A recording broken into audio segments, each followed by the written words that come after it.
ಅವ್ಯವಸ್ಥೆ ಮತ್ತು ಅವೈಜ್ಞಾನಿಕತೆಯಿಂದಾಗಿ ರಾಷ್ಟ್ರೀಯ ಹೆದ್ದಾರಿಗಳು ಅಪಘಾತಗಳ ತಾಣವಾಗ್ತಾ ಇವೆ. ಉತ್ತರ ಕನ್ನಡ ಜಿಲ್ಲೆಯ ಈ ಹೆದ್ದಾರಿಯಲ್ಲಿ ಕೆಲ ತಿಂಗಳ ಹಿಂದೆ ಕಾರವಾರ ಕಾಳಿ ನದಿ ಹಳೆ ಸೇತುವೆ ಕುಸಿರೋದ್ರಿಂದ ಕಾರಣ ಹೊಸ ಸೇತುವೆಯ ಮೇಲೆ ವಾಹನಗಳು ಓಡಾಡ್ತಿವೆ.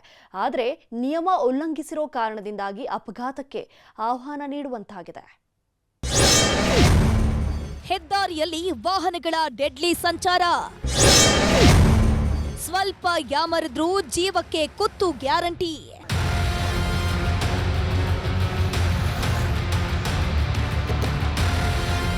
ಉತ್ತರ ಕನ್ನಡ ಜಿಲ್ಲೆಯ ಕಾರವಾರದ ಕಾಳಿ ಸೇತುವೆ ಅಂದ್ರೆ ಸಿಕ್ಕಾಪಟ್ಟೆ ಫೇಮಸ್ಸು. ಸಾಕಷ್ಟು ಸಿನಿಮಾಗಳನ್ನ ಕಾಳಿ ನದಿ ಬಳಿಯೇ ಚಿತ್ರೀಕರಿಸಲಾಗಿದೆ. ಆದರೆ ಕಳೆದ ಆಗಸ್ಟ್ ತಿಂಗಳಲ್ಲಿ ಕಾಳಿ ಸೇತುವೆ ಕುಸಿದು ಬಿದ್ದಿತ್ತು. ಇದರಿಂದ ವಾಹನಗಳ ಸಂಚಾರ ಕಷ್ಟವಾಗಿತ್ತು. ಹೀಗಾಗಿನೇ ರಾಷ್ಟ್ರೀಯ ಹೆದ್ದಾರಿ 66ರ ಹೊಸ ಸೇತುವೆ ಮೂಲಕ ವಾಹನಗಳ ಓಡಾಟಕ್ಕೆ ಅನುವು ಮಾಡಿಕೊಡಲಾಗಿತ್ತು. ಆದರೆ ವೇಗದ ಮಿತಿಯಿಂದ ವಾಹನ ಚಲಾಯಿಸೋದು ಬಿಟ್ಟು ಬೇಕಾಬಿಟ್ಟಿ ಚಲಿಸುತ್ತಿರೋದ್ರಿಂದ ಅಪಘಾತವನ್ನ ಆಹ್ವಾನಿಸುತ್ತಿದ್ದಾರೆ.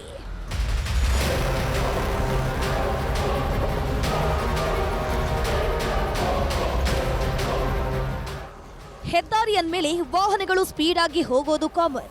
ಹಾಗಂತ ಓವರ್ ಸ್ಪೀಡ್ ಆಗಿ ಹೋದ್ರೆ ಜೀವಕ್ಕೆ ಕುತ್ತು ಗ್ಯಾರಂಟಿ. ಇಲ್ಲಾಗ್ತಿರೋದು ಅದೇ ನೋಡಿ.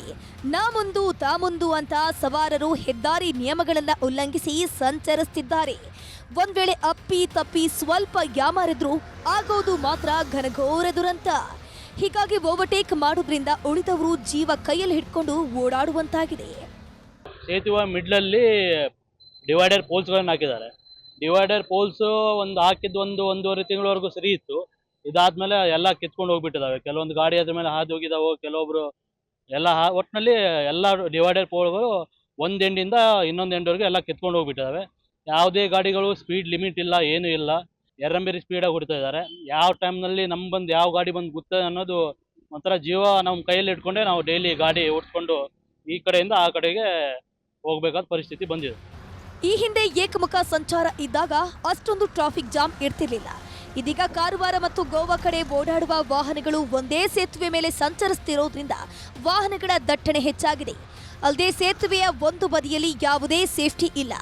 ಒಂದ್ ವೇಳೆ ದೊಡ್ಡ ವಾಹನವೇನಾದ್ರೂ ಚಿಕ್ಕ ವಾಹನಕ್ಕೆ ಗುದ್ದಿ ಬಿಟ್ರೆ ನದಿಗೆ ಬೀಳೋದು ಪಕ್ಕ. ಹೀಗಾಗಿ ಸೇತುವೆಯ ಸುರಕ್ಷತೆ ದೃಷ್ಟಿಯಿಂದ ಡಿವೈಡರ್ ಅಥವಾ ವೇಗ ನಿಯಂತ್ರಕಗಳನ್ನ ಅಳವಡಿಸಬೇಕಾಗಿದೆ. ಕಾಳಿ ಸೇತುವೆ ಮೇಲೆ ಏನು ಫ್ಲೈಓವರ್ ಇದೆ, ನಾವು ದಾಟಿ ಈ ಕಾರವಾರಕ್ಕೆ ಬರ್ತಾ ಇದೀವಿ. ಅದಕ್ಕೆ ಈ ಮಧ್ಯದಲ್ಲಿ ಡಿವೈಡರ್ ಪೋಲ್ಸ್ಗಳು ಏನಿದೆ ಅವೆಲ್ಲ ಕಿತ್ತು ಹೋಗ್ಬಿಟ್ಟಿದೆ. ಅದನ್ನ IRB ಅವರು ಅಥವಾ ಸಂಚಾರಿ ಪೊಲೀಸ್ ಠಾಣೆಯವರು ಅದನ್ನ ಸರಿಯಾಗಿ ಹಾಕಿ ಅದನ್ನ ಕಾವಲು ಕಾಯಬೇಕಾಗಿತ್ತು. ಅದು ಯಾವುದೇ ರೀತಿ ವ್ಯವಸ್ಥೆ ಮಾಡದೆ ಈಗ ಮೊನ್ನೆ ಹೊನ್ನಾವರದ ಶರಾವತಿ ಸೇತುವೆಯಲ್ಲಿ ಏನು ದುರಂತ ಆಯಿತು, ಅಂತ ದುರಂತ ಆಗುವಂತ ಬಹಳಷ್ಟು ಚಾನ್ಸ್ ಇದೆ. ಹಾಗಾಗಿ ಅದು ಆದಷ್ಟು ಏನೇನು ಬೆರಕಿ ಇದು ಹೋಗವೆ ಅದನ್ನ ಸರಿಪಡಿಸಬೇಕು ಅಂತೇಳಿ ಆಗ್ರಹ ಪಡ್ತೀವಿ. ಒಟ್ನಲ್ಲಿ ಸಂಬಂಧಪಟ್ಟ ಅಧಿಕಾರಿಗಳು ಆದಷ್ಟು ಬೇಗ ಈ ಕಡೆ ಗಮನ ಹರಿಸಿ ಕ್ರಮ ಕೈಗೊಳ್ಳಬೇಕಿದೆ. ಇಲ್ಲವಾದ್ರೆ ಅಪಾಯ ಕಟ್ಟಿಟ್ಟ ಬುತ್ತಿ. ದರ್ಶನ್ ನಾಯಕ್, ನ್ಯೂಸ್ 18 ಕಾರವಾರ.